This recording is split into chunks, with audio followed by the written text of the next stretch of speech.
Road మీదున్న వాళ్ళందర్నీ ఆశీర్వదించాల్సిన అవసరం నాకు లేదు. మీ అబ్బాయి ఏ తప్పు చేయలేదని మీరు నమ్ముతున్నారు కదా, అలాంటప్పుడు ఆశీర్వదిస్తే తప్పే ఉంది. కాదు, మీ అబ్బాయి తప్పు చేశాడు అంటారా? అలా అనుకుంటే మందారాన్ని ఆశీర్వదించకండి.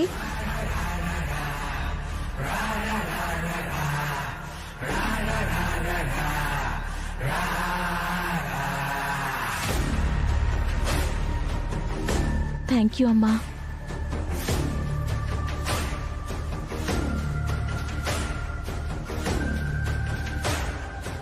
వస్తాను. ఆగుర్రి, యాడికి పోతుండ్రు? మీతో వచ్చిన వాళ్ళని కూడా తీసుకుపోండ్రి.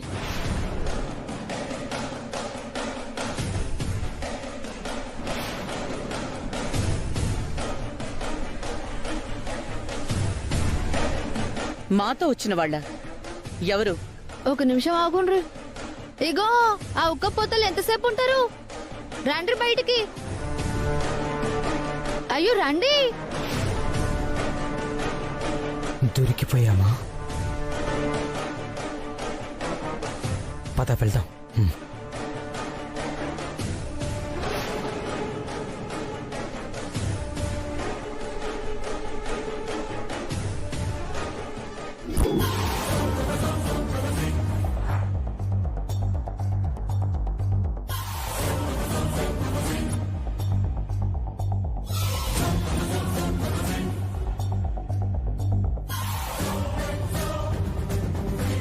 ఎందుకు అట్లా చూస్తుండ్రు? పోయి మీ బాబాయ్ పిన్నికి మొక్కుండ్రి.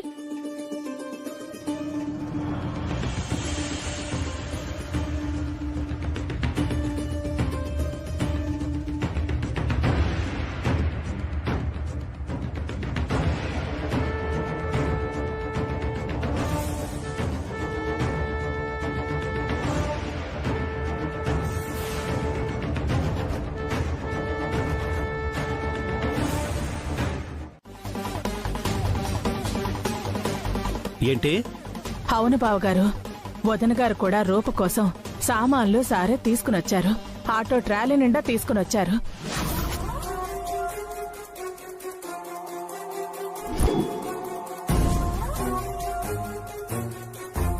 పాపం వదిన గారు చాలా పెద్ద మనసు చేసుకుని రూప దీపక్ని చేసుకోకపోయినా ఆ బాధని కోపాన్ని దిగమింగుకొని పెంచిన మమకారంతో మేనకోడలికి సారి తీసుకొచ్చారు.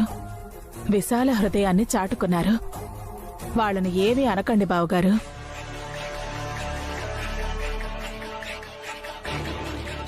ఏంటక్కా ఇది? సుమా అబద్ధం చెప్పదో. నువ్వెందుకెళ్ళావు? నీకోసమే తమ్ముడు. మేనకోడల మీద పెంచిన మమ్మకారం ఎలాగో ఉంటుంది, అది వేరే విషయం. కానీ నేను వెళ్ళింది మాత్రం నీకోసమే తమ్ముడు. నా కోసం నాకు నచ్చిన వాళ్ళ దగ్గరికి నువ్వు వెళ్ళడం ఏంటక్క? నాకేం అర్థం కావట్లేదు. అక్కడ బస్తీ వాళ్లకు నీ కూతుర్ని ఒక సామాన్యుడికి ఇచ్చి పెళ్లి చేశావు అని గౌరవం పెరిగింది. కాని మొదటి శుభకార్యమైన సత్యనారాయణ స్వామి వ్రతానికి ఇక్కడి నుండి మనం ఏమీ తీసుకెళ్లకపోతే అక్కడ జనాల్లో నీ మీద అసంతృప్తి, వ్యతిరేకత పెరుగుతాయి. వెళ్తానంటే వద్దంటావని నాకు తెలుసు. అందుకే చెప్పకుండా వెళ్లాల్సొచ్చింది. నీ గౌరవం కోసమే చేశాను తప్ప ఇందులో నా స్వార్థం ఏమీ లేదు తమ్ముడు. అక్క, నువ్వు నా గురించి ఆలోచిస్తావని నాకు తెలుసు. కానీ నేను రూప గురించి ఆలోచించను అని నీకు తెలుసు. ఇంకొకసారి మాత్రం నువ్వు వెళ్ళొద్దక్క. వెళ్ళి మాత్రం ఏం సాధించాను తమ్ముడు? నీ కూతురు నాకేమీ పుట్టింటి సారే అవసరం లేదు అని సామానంతా తిప్పి పంపించేసింది. స్థాయి తక్కువ వాళ్ళింట్లో అడుగు పెట్టి రూప కూడా తక్కువ స్థాయిలోనే మాట్లాడింది, అవమానించి పంపించింది. ఏంటి? నిన్ను అవమానించిందా? అది అవమానం కాదు బావగారు, ఆత్మాభిమానం. నువ్వు మాట్లాడుకో. మా అక్క సారి పంపిస్తే తిప్పి పంపిస్తుందా? అప్పుడే అంత పొగరు పెరిగిందా? అందుకే అర్హత లేని వాళ్ళ దగ్గరికి ఆత్మీయత పంచడానికి వెళ్ళొద్దు అనేది. ఇప్పుడు చెప్తున్నాను, ఈ ఇంట్లో తల్లి స్థానం లేదు, కూతురు స్థానం కూడా లేదు. ఆ రెండు ఎప్పుడో తుడిచిపెట్టుకుపోయినట్టే గుర్తుంచుకోండి.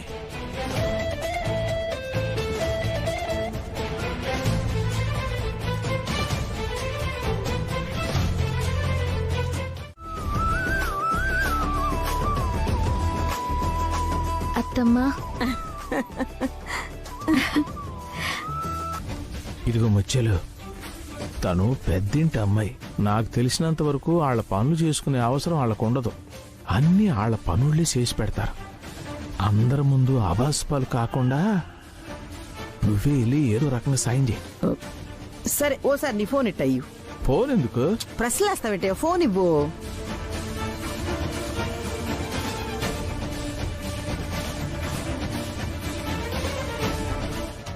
అమ్మా, పరమాన్నం ఎలా చేయాలో చెప్తాను, నువ్వు చేసేసి సరేనా?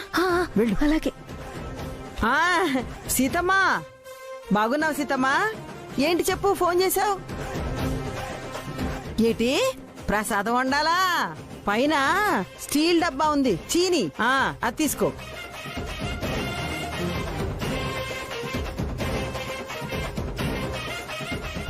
ఉప్పు కాదమ్మా, ఉప్పు కాదు. ఉప్పు చీని ఒకేలా ఉంటాయి. చీని అంటే పంచదార, పంచదార దించు సరేనా?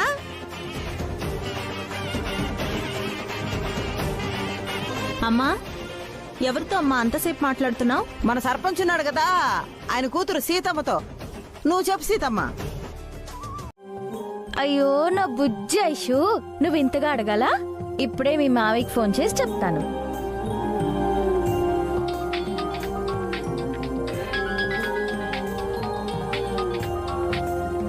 చెప్పండి అమ్మాయి గారు. ఎక్కడున్నావు రాజు? కొండాపూర్లో అమ్మాయి గారు. ఇంటికి రావడానికి ఎంత టైం పడుతుంది? అర్జెంటా? ఆహా, అదేం లేదు, ఊరికే అడిగాను. అరగంటలో ఇంటి దగ్గర ఉంటాను అమ్మాయి గారు.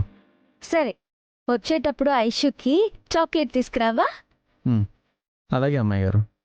అమ్మాయి గారు, మీకేమన్నా కావాలా? ఆహా, నాకే వద్దు. పని పూర్తి చేసుకుని త్వరగా రా. నాకు ఇక్కడ ఒక్కదానికే బోర్ కొడుతోంది. అలాగే అమ్మాయి గారు. మావికి చెప్పాను ఐషు చాక్లెట్ తీసుకొని వస్తాడు, సరేనా? థ్యాంక్స్ అత్తయ్య.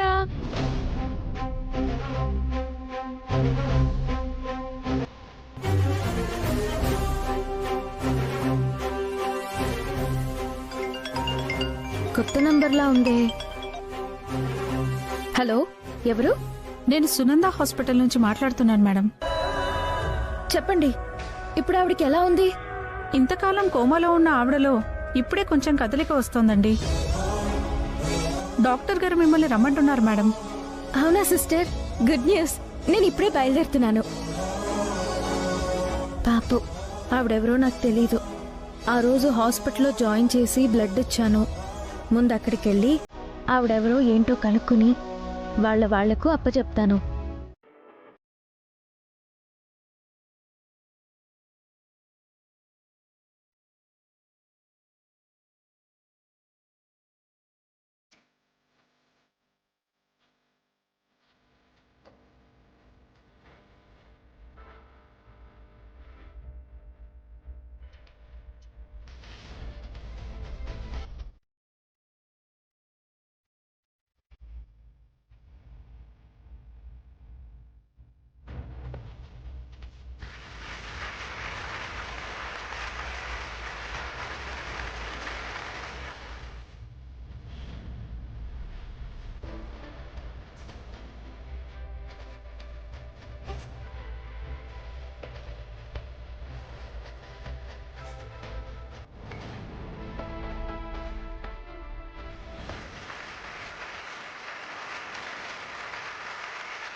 ఏంటి నాన్న 2 రోజుల్లోనే ఇలా అయిపోయారు?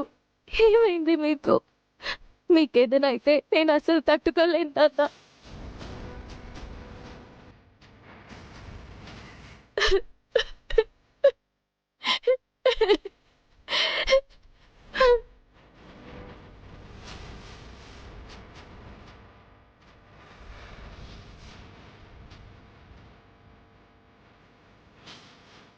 ముచ్చలు ఈ సన్నంకాయల కంటే గుత్తొంకాయల కమ్మగా ఉంటాయి. అవునవును. హాయ్ మావయ్య వచ్చాడు. చాక్లెట్ అడిగా ఉంటుంది కదమ్మా, ఇదిగో తీసుకో.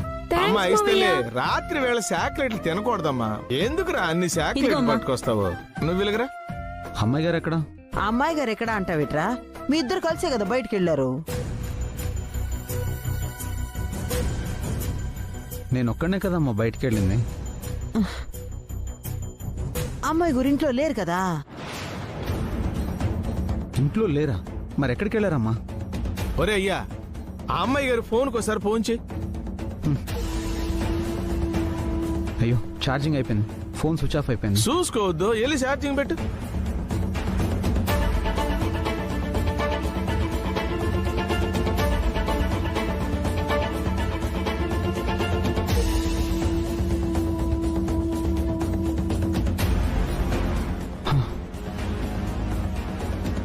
అమ్మాయి గారు ఏదో మెసేజ్ పెట్టినట్టున్నారు. రాజు, నాన్న ఆరోగ్యం బాగోలేదంట. నేను అర్జెంటుగా మా ఇంటికి వెళ్తున్నాను. అయ్యో దేవుడా, అమ్మాయి గారేంటి చెప్ప పెట్టకుండా ఇంత పని చేశారు? ఇప్పుడు గనక పెద్దయ్య గారు అమ్మాయి గారిని చూశారంటే చాలా పెద్ద గొడవ అవుతుంది. వెంటనే వెళ్ళి తను తీసుకురావాలి. అమ్మా, అమ్మాయి గారు వాళ్ళ ఇంటికి వెళ్ళారంట. ఇట్ట రాత్రి పూట ఒంటరిగా వెళ్ళడం ఏంట్రా? అంతగా వెళ్ళాలనుకుంటే నువ్వు వచ్చిన తర్వాత ఇద్దరు కలిసి వెళ్తే సరిపోయేది కదా. సరే, అవన్నీ వచ్చాక మాట్లాడుకుందాం, టైం లేదు. నేను అర్జెంటుగా వెళ్ళి అమ్మాయి గారిని తీసుకొస్తానమ్మా.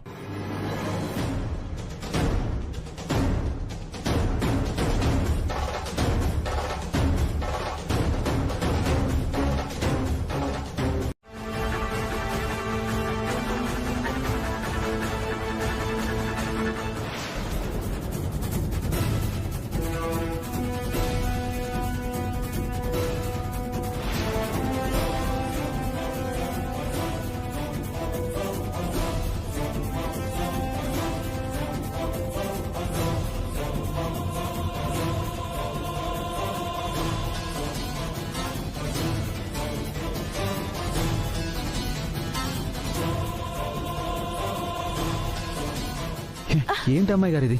నాకు చెప్పకుండా ఇక్కడికి ఎందుకు వచ్చారు? ఇంత రిస్క్ ఎందుకు తీసుకున్నారు? నాన్నకి బాగా లేదని తెలియగానే తట్టుకోలేకపోయాను రాజు. అందుకే వెనక ముందు ఆలోచించకుండా వచ్చేసాను. అమ్మాయి గారు, ఇంకెప్పుడు ఇలా చేయకండి. పెద్దయ్య గారికి తెలిసిందంటే పెద్ద గొడవ అవుతుంది. దిగండి.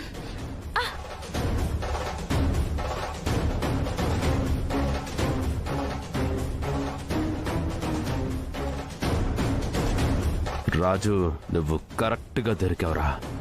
తప్పించుకోవడానికి వీలు లేకుండా నిన్నెలా ఇరికిస్తానో చూడు. ఇవాల్టితో నీ చాప్టర్ క్లోజ్. నమస్కారం బాబు గారు.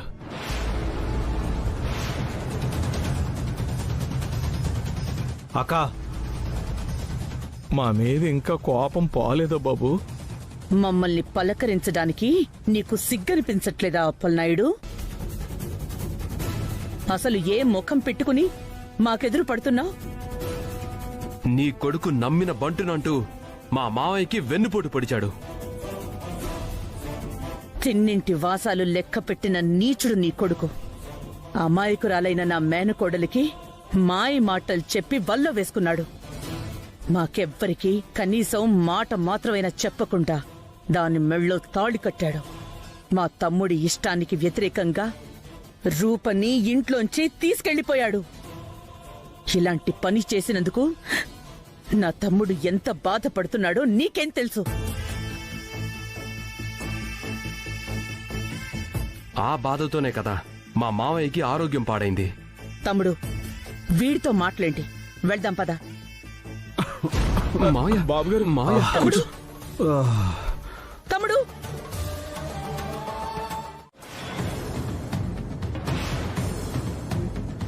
అప్పలనాయుడు, ఎంత పొగర్రా నీకు? నువ్వెంత, నీ బ్రతుకెంత? ఆఫ్టర్ ఆల్ ఆటో నడుపుకుని బ్రతికేవాడివి నువ్వు తాగే మురికి నీళ్లు నా తమ్ముడికిస్తావా?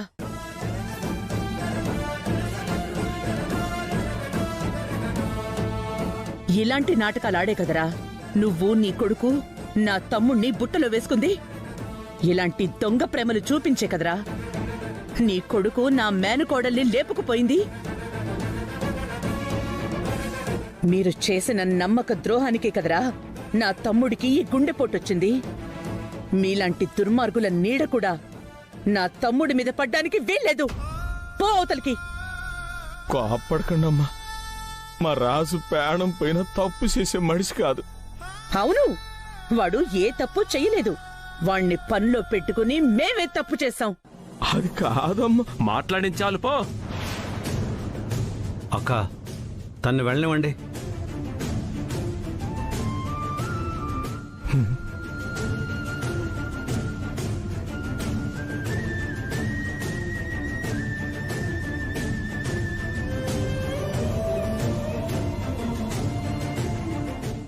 బాధపడుతున్నావా? సంతోషపడుతున్నావు? వికృతమైన వేదిక మీద ఒక పిశాచల్లా ఆనందంతో వెలియ తాండవం చేస్తున్నావు. నా సౌభాగ్యాన్ని నాకు దూరం చేసి ఐదో తనం ఉన్నా సరే నువ్వు వైధవ్యాన్ని అనుభవిస్తావు. పుణ్యస్త్రీగా పైకి కనిపిస్తూ భర్త లేని ముత్తైదువుగా ఏకాకిగా జీవితాన్ని జీవిస్తావు. ఏ శాపం పెడుతున్నావా? అవును, భర్తే దైవంగా భావించే పతివ్రతల శాపం ఊరికే పోదు విజయాంబిక. ఆ దైవాన్ని కూడా రాయిగా మార్చి నాకు కాకుండా చేసి నన్ను నా కుటుంబం నుంచే వెలివేసేలా చేసి ఇప్పుడు నువ్వు నీతి మంత్రాల్లా నటిస్తే నేను మాత్రం అర్థం చేసుకోలేననుకున్నావా? నా భర్త నిన్ను గుట్టిగా నమ్మాడు. నిన్ను ఒక్కగా కన్నా పెంచిన తల్లిగా చూశాడు. అది అలుసుగా తీసుకొని నా భర్తని నీ మాట వినేలా చేసుకొని నన్ను దూరం చేయడంలో తాత్కాలికంగా నువ్వు విజయం సాధించావు. అయ్యో, ఏం ఆరోపణ విరూపా? నువ్వింత దారుణంగా నన్ను మాట్లాడుతుంటే విని భరించలేకపోతున్నాను.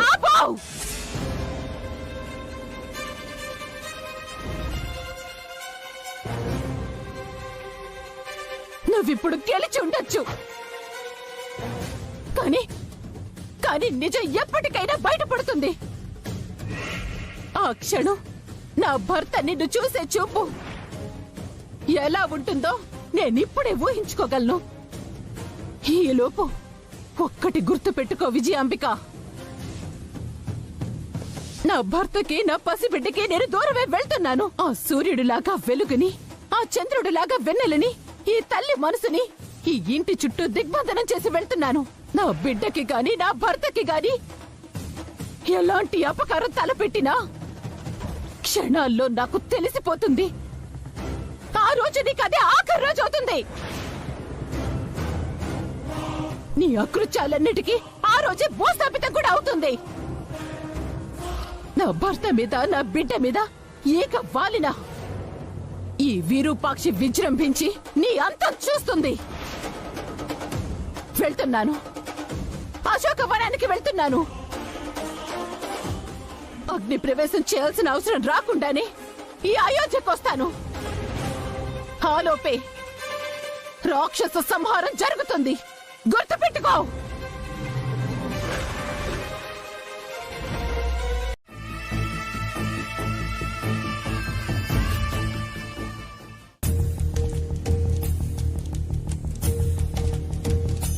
అమ్మగారు, మీరు అన్నం పెట్టిన విశ్వాసం ఇంకా నాలో ఉంది. మీకు ఇచ్చిన మాట తప్పేటోడు కాదు అప్పలనాయుడు. మీరు ఏడున్నారో ఎక్కడున్నారో ఎవ్వరికి చెప్పకుండా దాసి ఉంచాను అమ్మగారు. ఆఖరికి నా కన్న కొడుకు గాని మీ కన్న కూతురికి కానీ చెప్పనే లేదు. అమ్మాయి గారు తల్లి లేదని బాధపడుతుంటే ఈయన కూడా బయట పెట్టలేదు. మీ మాట అంటే నాకు అంత గౌరవం. జరిగిందెవ్వరితోనూ చెప్పొద్దు, ఆఖరికి నా కన్న కూతురుతో సహా. అలాగని మాట ఇవ్వప్పలనాయుడు. నా ప్రాణం పోయినా చెప్పనమ్మా. అమ్మా, మీ బిడ్డను కంటికి రెప్పలా కాపాడడానికి నా కొడుకుని ఐగోరు దగ్గర ఉద్యోగంలో చేర్పించాను. అమ్మాయి గారికి సేవకుళ్ళ ఉంటాడనుకుంటే వాళ్ళిద్దరూ పెళ్లి చేసుకొని వచ్చినారు. మేము డబ్బు లేనోళ్ళమే గాని ప్రేమ లేనోళ్ళం కాదమ్మా. నా కొడుకు నీ బిడ్డని అపురూపంగా చూసుకుంటాడు. అమ్మా,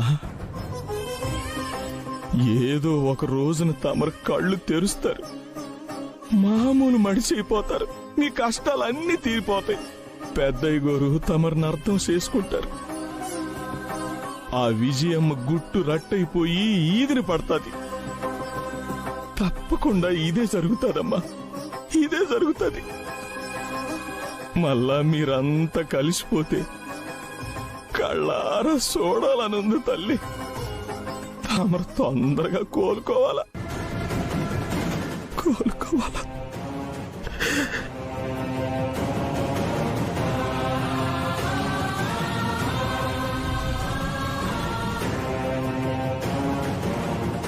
సార్ కొట్టకండి సార్.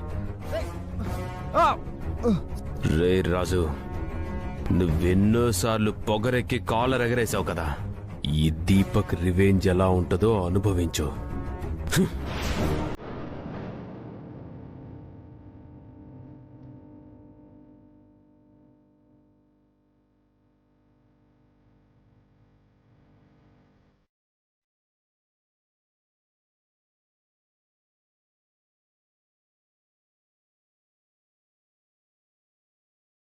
ఏంటి వరలక్ష్మి, డల్గా ఉన్నావు?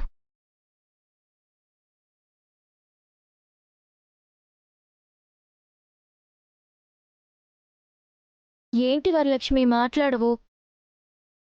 ఏం మాట్లాడమంటారు మేడం? అది ప్రేమించిన వాడితో పెళ్లి పీటల దాకా వచ్చి ఆగిపోయింది. బస్తీ జనం ముందు మా కుటుంబం పరువు అంతా పోయింది. ఇదంతా కేవలం మీ వల్లే. మీ స్వార్థానికి మేమంతా బలయ్యాం. మీ సానుభూతి పలకరింపులు మాకేం అవసరం లేదు. ఏం మాట్లాడుతున్నారు వదినా? ఉన్న మాటే చెప్తున్నాను. కడుపులో ఒకటి పెట్టుకుని పైకొకటి మాట్లాడాల్సిన అవసరం నాకైతే లేదు.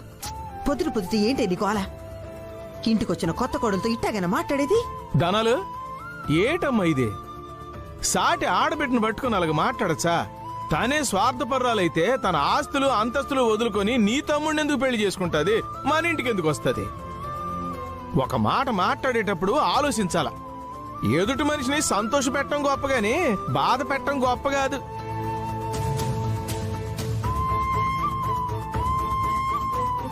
అదట మాట్లాడిందని నువ్వేమీ అనుకోబాకమ్మా. దాని తీరే అంతా, దాని నోరు కొంచెం సురుకు. సరే, ఇక ఆ విషయం వదిలేసి నీకు ఉప్పు ఎట్ట చేయాలో చూపిస్తాను. రామ్మా.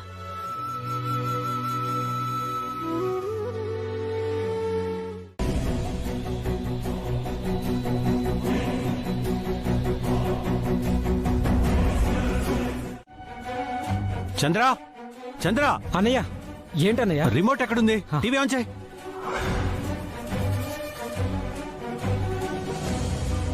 మినిస్టర్ గారి ఇష్టానికి వ్యతిరేకంగా తన కూతురు ఒక సామాన్యుడిని పెళ్లి చేసుకుందన్న కోపంతో రాజు మీద కేసు వేయించాడని జనాలు అభిప్రాయపడుతున్నారు.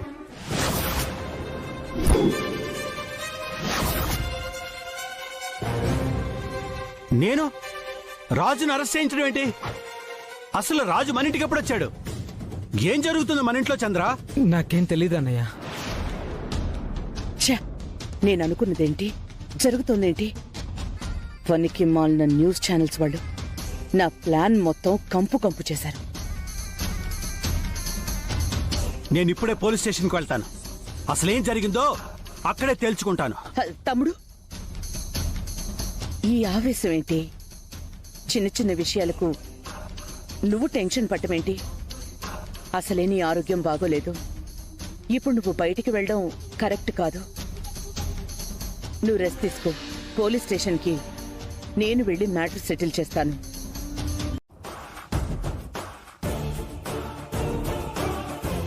నన్ను అన్పాపులర్ చేసే అధికారం మీకెవరిచ్చారు? బయటకు వచ్చి చూడండి. మీడియాలో మొత్తం నేనేదో చేసినట్టు మాట్లాడుతున్నారు. నా పర్మిషన్ లేకుండా, నా కంప్లైంట్ లేకుండా ఇదంతా ఎలా జరిగింది? అసలు ఎవరు మీకు ఇన్ఫర్మేషన్ ఇచ్చారు?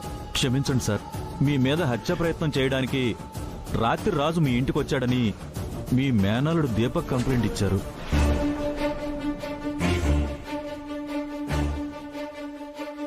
దీపక్క ఎక్కడ వాడు? అవును మావయ్య, ఇదిగో చూడండి. నిన్న నైట్ రాజు లోపలికి వచ్చాడు. ఈ వీడియో ఫుటేజ్ చూడండి మావయ్య.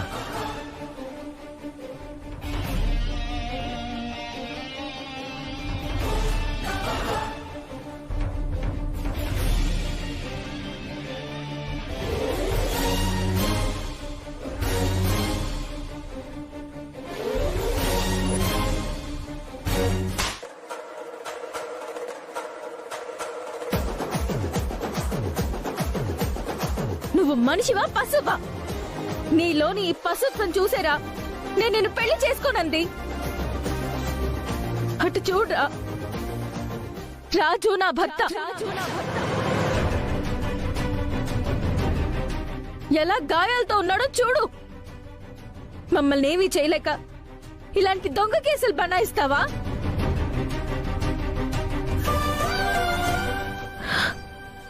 మా నాన్న కొంట్లో బాగాలేదని తెలిసి నేను చూడ్డానికి వస్తే రాజు నన్ను తీసుకెళ్ళడానికి వచ్చాడు. దీనికి నువ్వు కావాలని వీడియో తీసి రాజుని అరెస్ట్ చేస్తావా? నువ్వు రాత్రి చూసిన వాడివి తాపీగా వీడియో తీస్తూ ఎందుకు కూర్చున్నావు? ఉదయం వరకు ఎందుకు ఆగావు? మూర్ఖుడా, ఇంకోసారి నా భర్త జోలికొస్తే నరికి పారేస్తాను, జాగ్రత్త.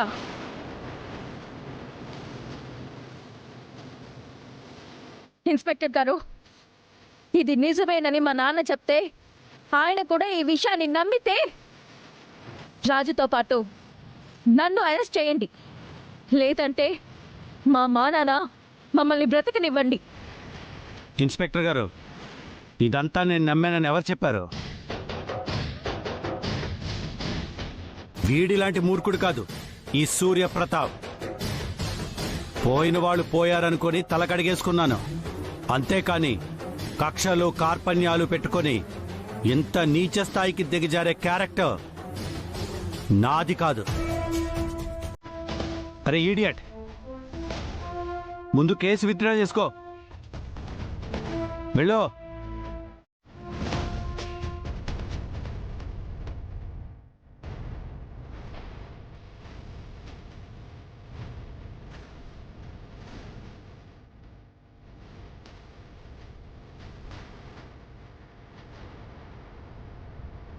కేసు వాపస్ తీసుకున్నాను కదా అని క్షమించేశానని ఎవరు అనుకోవద్దు. నేనే, పోయేదాకా నేనే. ఈ విషయంలో మార్పు రాదు.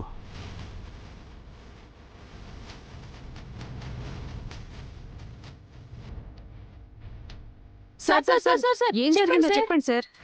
చూశారుగా, ఇందులో నా ప్రమేయం ఏం లేదు. దీపక్ పొరపాటు పడి తొందరపడిచ్చిన కంప్లైంట్ ఇది. కేసు విత్డ్రా చేసుకోవడం జరిగింది. ఎవరూ నన్ను చంపడానికి రాలేదు. ఉంటాను. తప్పండి. సార్,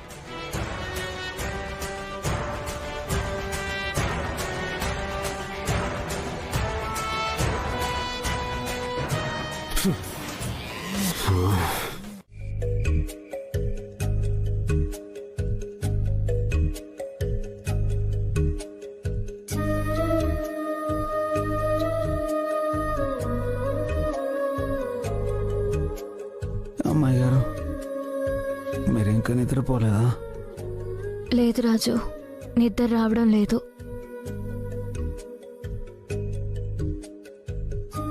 ఇప్పుడు ఎలా ఉంది? ఒళ్ళు నొప్పులు తగ్గాయా? పర్లేదు అమ్మాయి గారు, టాబ్లెట్ వేసుకున్నాక బాగానే నిద్ర పట్టింది. ఆయన నా గురించి ఆలోచించి మీరు మనసు పాడు చేసుకోవడం బాగాలేదు. జరిగిందేదో జరిగిపోయింది. మీరేం బాధపడకండి. బాధపడకుండా ఎలా ఉండను రాజు? అసలు ఈ గొడవంతా జరిగింది నా వల్లే. నాన్నని చూడడానికి నేను మా ఇంటికి వెళ్ళడం వల్లే కంగారు పడి నువ్వు అక్కడికి వచ్చావు. మా అత్తయ్య దీపక్ ఆ అవకాశాన్ని ఉపయోగించుకున్నారు. నిన్న అన్యాయంగా కేసులో ఇరికించాలని చూశారు. పోలీసులకి లంచం ఇచ్చి స్టేషన్లో నిన్ను ఇబ్బంది పెట్టారు. ఇంట్లో ఇంతమంది ఇబ్బంది పడుతున్నారంటే కారణం నేనేగా. ఏంటి అమ్మాయి గారు మీ చాదస్తా? దీపక్ చేసిన తప్పుకి మీరెలా బాధ్యులవుతారు? కన్న తండ్రి ఆరోగ్యం బాగాలేదని తెలిసినప్పుడు ఏ కూతురైనా మీలాగే తల్లడిల్లిపోతుంది. వెంటనే తండ్రిని చూడాలని, పలకరించాలని, పరామర్శించాలని తపన పడుతుంది. మీరు చేసింది కూడా అదే. పెద్దయ్య గారి ఆరోగ్యం కుదుట పడిందని తెలిసిన తర్వాతే మీ మనసు స్థిమితపడింది. అమ్మా, మీ వైపు మీరు చేసిందంతా కరెక్టే. అక్కడికి వెళ్తే చిక్కుల్లో ఇరుక్కుంటారేమోనని టెన్షన్ పడుతూ నేను అక్కడికి రావడం కరెక్టే. కాకపోతే ఆ దీపక్ చేసిందే కరెక్ట్ కాదు. వాడు చేసిన తప్పుకి మీరు పెద్దయ్య గారు బాగానే బుద్ధి చెప్పారుగా. వాడు ఇంక జన్మలో అలాంటి తప్పుడు పనులు చేయడు. ప్లీజ్ జరిగినంత పీడకాలనుకొని వదిలేయండి. కూల్గా ఉండండి అమ్మాయి గారు. మా గుండె బయటికి పోమంటుంది. ఇంతకీ మీ పెళ్లి ఏ టైంలో జరిగింది? పంతులు గారు కూడా ఈ పెళ్లి ముహూర్తంలో దోషం ఉందంటున్నారు. 10:40కి.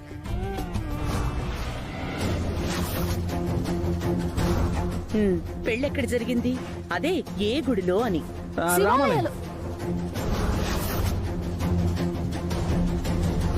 ఏంటి రాజు, పెళ్ళెక్కడ జరిగింది అంటే చెరొక గుడి పేరు చెప్తున్నారు. ఇంతకీ మీ పెళ్లి జరిగిందా లేదా? నాకేం సమజైతలే. అసలేం జరిగింది? ఇంతకీ రాజుకు రూపకు పెళ్లి జరిగిందా లేదా? ఒకవేళ పెండ్లైతే పెండ్లి ముహూర్తాలు గట్ల వేరువేరెందుకు చెప్పిండ్రు? గుడి పేరు కూడా ఎందుకు వేరువేరు చెప్పిండ్రు? నేను అప్పటి సంది డౌట్ పడింది నిజమా? రాజుకి రూపకు పెళ్లి కాలేదా? చెప్తా, ఏదో ఒకటి చేసి నిజం బయట పడేలా చేస్తా. చెప్పేంటో. ఏం లేదు రాజు, నీకో ముచ్చట చెప్పాలి. ఏమనుకోక అడుగుతున్నానని. రేణుక, ముందు విషయం ఏంటో చెప్పు. నాకు అసలు తలనొప్పిగా ఉంది. అవునా రాజు, ఉండు జండు బామ్ తెస్తాను. అవసరం లేదు, ముందు విషయం ఏంటో చెప్పు. చెప్తే ఉంటా, లేకపోతే వెళ్తా. సరే చెప్తా ఇను. నేను నీ మీద ఎన్నో ఆశలు పెట్టుకుని ఎన్నో కలలు కంటూ బతికినా, కానీ చివరికి నా జీవితం ఇట్లా అయిపోయింది. దానికి నేను చాలా బాధగా ఎంత మానసిక క్షోభ అనుభవిస్తున్నానో నాకు తెలుసు. నాలో నేను ఎంత కృంగిపోతున్నానో నాకు తెలుసు. అలా నా అలాగే వేరే అమ్మాయి జీవితం ఇలా అవ్వటం ఇష్టం లేదు. వేరే అమ్మాయి? ఎవరి గురించి మాట్లాడుతున్నావు? చెప్తా రాజు, గదే చెప్తా. ఒక ఆడపిల్ల పెళ్లి పీటల వరకు వచ్చి ఆగిపోయినా నా పరిస్థితే ఇట్లుంటే మరి ఆ పిల్ల పరిస్థితి ఏంది? రేణుక, నువ్వు ఎవరి గురించి మాట్లాడుతున్నావు? నా చెల్లి గురించా? నీ చెల్లి గురించి నాకు దిగులు లేదు రాజు. ఎందుకంటే నీ చెల్లెల్ని నాలా ప్రాణంగా ప్రేమించింది నా అన్న కాబట్టి. ఎట్టి పరిస్థితుల్లోనూ నీ చెల్లిని నీలా వదులుకోడు మా అన్న. మరెవరి గురించి? మీ అమ్మాయి గారి గురించి. ఏమండి, నేను చెప్పేది నమ్మండి. నేనే తప్పు చేయలేదండి. చేశావు, నువ్వు తప్పు చేశావు. నిన్ను ప్రాణానికి ప్రాణంగా ప్రేమించాను, ఎంతో ఇష్టంగా పెళ్లి చేసుకున్నాను. నిన్ను జీవితాంతం ఏ కష్టం రాకుండా చూసుకుందాం అనుకున్నాను. నా గుండెల్లో పెట్టుకొని చూసుకుందాం అనుకున్నాను. కానీ నాకింత ద్రోహం చేస్తావు అనుకోలేదు. నువ్వు డబ్బులో పుట్టి డబ్బులో పెరిగి ఉండొచ్చు, ఎవరికీ లేని ఐశ్వర్యం ఉండుండొచ్చు, కానీ గుణంలో మాత్రం నువ్వు దరిద్రురాలివే. అందుకే నా ప్రేమకు నువ్వు ద్రోహం చేశావు. నా మనసుకు వెన్నుబాటు పడిచావు. నన్ను పిచ్చివాణ్ణి చేయాలని చూసావు. 10 మందిలో నన్ను తలెత్తుకోకుండా చేశావు. ఇంత నీచానికి నువ్వు పాల్పడతావా విరూపాక్షి? ఛీ, నువ్వు ఇలా చేస్తావని నేను కళ్ళ కూడా ఊహించలేదు. నువ్వు నా భార్యను చెప్పుకోవడానికి నాకు సిగ్గుగా ఉంది. ఒకప్పుడు విరూపాక్షి నా భార్యను చెప్పుకోవడానికి నేను చాలా గర్వపడేవాణ్ణి. కానీ ఇప్పుడు అయ్యో, నేను చెప్పేది వినండి. మీరెందుకు నన్ను నమ్మడం లేదు? నేను చెప్పేది ఎందుకు వినడం లేదు? నేనే తప్పు చేయలేదండి. కావాలంటే నేను ఏ దేవుడి మీదైనా ప్రమాణం చేస్తాను. దయచేసి నన్ను నమ్మండి. ఛీ, ఇంకా నువ్వు నన్ను నమ్మించాలని చూస్తున్నావు విరూపాక్షి? నాకు మొత్తం అన్ని విషయాలు తెలిసిపోయిన తర్వాత కూడా ఇంకా నేను ఎలా నమ్ముతాననుకుంటున్నావు? నేనంత పిచ్చివాళ్ళ కనిపిస్తున్నా నీకు? అంత అమాయకుండా అనుకుంటున్నా నువ్వు? దేవుడి మీద ప్రమాణం చేసి నువ్వు నిజాన్ని అబద్ధం చేయలేవు, అబద్ధాన్ని నిజం చేయలేవు. ప్లీజ్ అండి, ఈ ఒక్క మాట నమ్మండి. వద్దు. మళ్ళీ నా కంటికి కనిపించినా, మళ్ళీ నా ముందుకొచ్చినా నేను సహించను. మళ్ళీ నా కంటికి కనిపిస్తే మాత్రం నేను ఏం చేస్తానో నాకే తెలీదు. ఇప్పటిదాకా నేను మంచి మనిషిగా బ్రతికాను. నువ్వు నన్ను రాక్షసుడిగా మార్చొద్దు. నువ్వు నాకు కనిపించిన మరుక్షణం నీకో నాకో ఆఖరి రోజు అవుతుంది. నా జీవితంలో నిన్నింకా క్షమించే ప్రసక్తే లేదు. ముందెక్కడి నుంచి వెళ్ళిపో. ఏమండి, ఏంటండి ఇది? ఎందుకు నా మాట నమ్మడం లేదు? ఇంత జరిగే కూడా నన్ను ఎందుకు నమ్మరండి? మీరు నన్ను నమ్మకపోతే ఇక ఈ ప్రపంచంలో నన్ను ఎవరు నమ్ముతారు? నువ్వు వెళతావా లేదంటే నన్నే శాశ్వతంగా వెళ్ళిపోమంటావా? అయ్యో,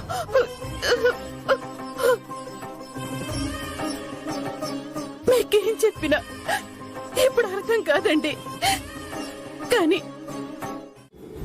పెద్దయ్య, ప్లీజ్ పెద్దయ్య, నేను చెప్పేది అర్థం చేసుకోండి. నా సహనాన్ని పరీక్షించొద్దు. ఇంకొక క్షణం కూడా నువ్వు ఇక్కడ ఉండొద్దు.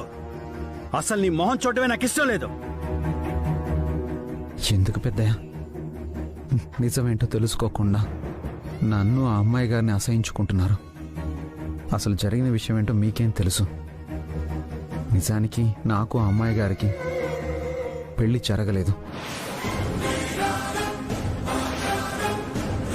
తను ఈ సమస్య నుంచి బయటపడడం కోసం పెళ్ళయిందని అబద్ధం చెప్పిందే తప్ప తన మెళ్ళో నేను తాళి కట్టలేదు పెద్దయ్య.